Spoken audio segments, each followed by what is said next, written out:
بسم الله الرحمن الرحيم وإذا مس الناس ضر دعوا ربهم منيبين إليه ثم إذا أذاقهم منه رحمة إذا فريق منهم بربهم يشركون.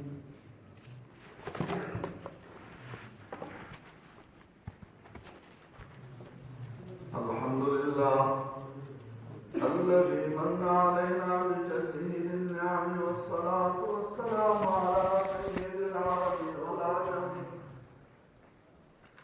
وعلى آله وأصحابه مصابيح الظلم.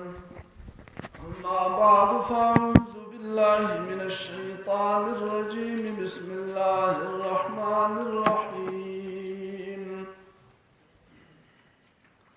وإذا مس الناس ضر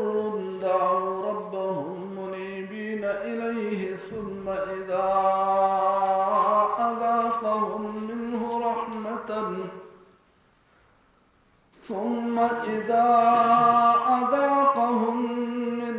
رحمة إذا فريق منهم بربهم يشركون.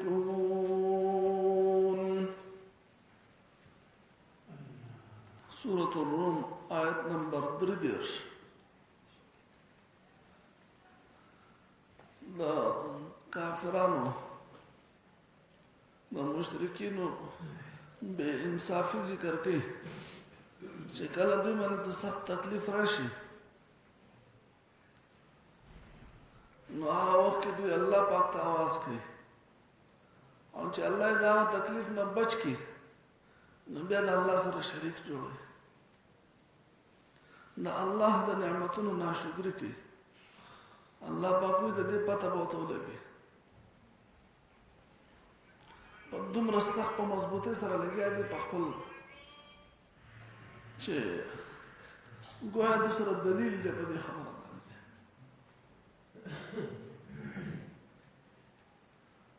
وإذا مس الناس کله چې ورسي خلقو ته ضر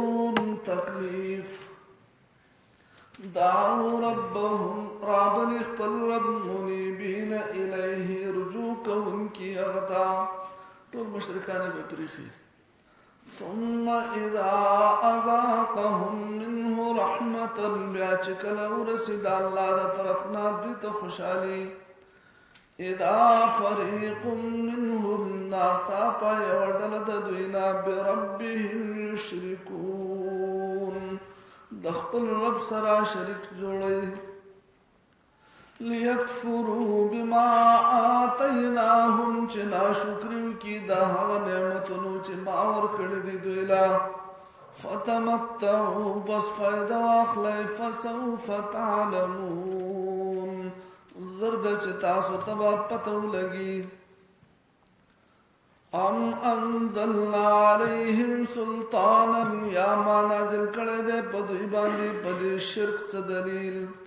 فهو يتكلمون دا دلیل خبرې کوي بما كانوا به يشركون په هغه څه چې دوی شریک جوړي. وإذا أذقنا الناس رحمة کله چې ورسي خلقو ته خوشحالي فرحوا بها تکبر کوي پاغه وَإِن تُصِبْهُمْ سَيِّئَةٌ چکل ورته ورسی تکلیف بما قدمت أيديهم په سبب د هغه څه چې لګلي د لاسونو د دوی یعنی د خپل اعمال په وجه اذا هم يقنطون پس دوی شي نا امیدا. وَإِذَا مَسَّ النَّاسَ کله چې ورسي خلقو ته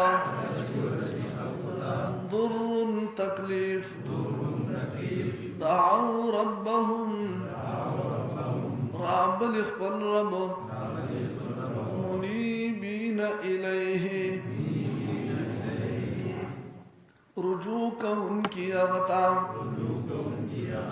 ثم اذا اذاقهم بیا چې ورته کله ورسي من منه رحمة دا الله دا طرفنا خوشالي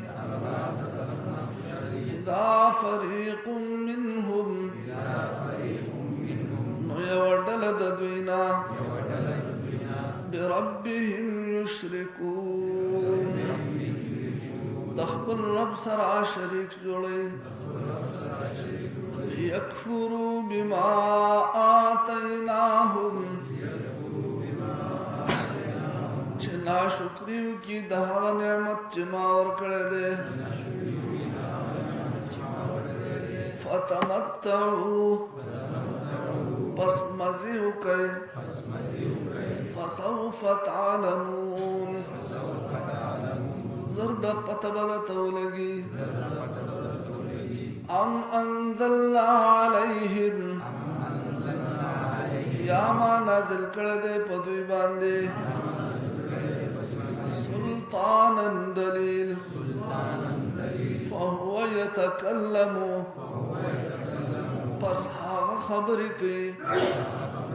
بما كانوا به يشركون وهاغ چې دوی شریک جوړي وإذا أذقنا الناس رحمة کله چې خلقو ته خوشالي ورسو فرحوا بها تکبر کوي پاغه وإن تصبهم سيئة او چې کله ورته تکلیف ورسي بما قدمت أيديهم په سبب د هغه څه چې لګلي لاسونو د دوی اذا هم يقنطون نو دوی شینا امیدا او دا سکی دیار له سنت دي تاسو ته معلوم دي ټول معلوم دي کنه نه معلوم دي ګورځي او نه جوړه کې دریو نیت کول بسم الله ویل او لاسونه تر مړوندونو پورې وینځل په دغه جوړه کې دریو خله ته واچول مسواک کول پوزه ته واچول په دغه جوړه کې دریو د ټول سر مسا کول د غوګونو مسا کول او د ګيري خلال کول نه پوره شو کنه اخرانه جوړه دا یې په سر د څلور وړه بویو عمل لري اخرانه جوړ بالکل د سی ویډیا ده لکه حلوا په ترتیب سره د سکول سنت دی ترتیب دی ته وګورئ چې اول خله ته باچول به پوز ته به مخ ونځل به خلاص ونځل به ګسلا ونځل به د سر مسکو دا ترتیب چې کوم زموږ د اوراسه ده په دې معنی او د سکول سنت دی نو که سړي به ترتیب او د سکول او د شو خو سنت پاتې شو لکه مثال تاسو ته کوم یو سړی د اول خپې وینځل به مسکو به لاسونه وینځل به مخ وینځل به خله ته باچول به پوز ته باچول ابه د وګونو مسکو نو څه چلو شو او د څه شو خو سنت پاتې شو لکه مسواک چې پاتې شو خبره پوه شو چې ته دمو چې کافر شو ځکه چې خپل دی وینځل مخ ترسته وي ځکه موږ ته حکم معلوم شو په ترتیب سره د سکول څه شه دي پر لا پسې د سکول سنت دي پر لا پسې مطلب دا دی وخت فکر کوي چې شمالي اتحاد والا پر لا پسې دي ته وي کنه چې یو اندام عام په خانه د فقه خبر دا چې یو اندام چې دونه مخکې بل اندام وینځل دې ته پر لا پسې وي چې یو ځمن کې نسته او دسته کو د زنه چې بار د بلکانه روان شي تر خپل ته بو چولې چې کتراله چې پوزټیو بو چولې کې کول کې مخ وینځل ابه چې کته مول جمعه تراله جالت لاسو یو لاسو وینځل چې دې جمعه تراله بل لاسو وینځل کارشت کې دې سر ما سوکا اپ شاپور کې د خپل وینځلې نو داس دی وشو خو څه چلو شو سنت پاتې شو سنت دا چې د اندام چې دونه مخکې بل اندام وینځي نو ترتیب سره د سکول سنت دی پر لا پسې د سکول سنت دی او دریم نمبر په دې جوړه کې دا دی چې هر اندام درې پیری وینځل سنت دی هر اندام درې پیری وینځل سنت دی نو کوم چې وینځل نه هغه یو پیری دی لکه سر مسه څو پیری سنت ده ځکه هغه وینځل نه دي کنه واګونو مسه څو پیری سنت ده یو پیری خو چې کوم وینځل دی هغه درې پیری دی خله ته درې پیری، پوزه ته درې پیری، مخ درې پیری، لاسونه درې پیری او خپې درې پیری. یا شو دا درې جوړه شو ترتیب سره پرله پسې او هر اندام درې پیری وینځل. 12 پوره شو. 14 سنت دا دی لاسونو او د خپو د ګوتو خلال کول. د لاسونو او د خپو د ګوتو خلال کول. بیا ته کې دی پرله پسې ترتیب سره هر اندام درې پیری وینځل، د لاسونو او د خپو د ګوتو خلال کول. جی څوک به وایي خلال پکې او نشته چې 12 درځي. جی او د لاسونو د خپو ګوتې دي کنه بیا خبره جی واه پرله پسې ترتیب سره جی هر اندام درې پیری. جزاكم الله احسن الجزاء. اللهم صل على محمد ولا تقبل منا انك انت السميع العليم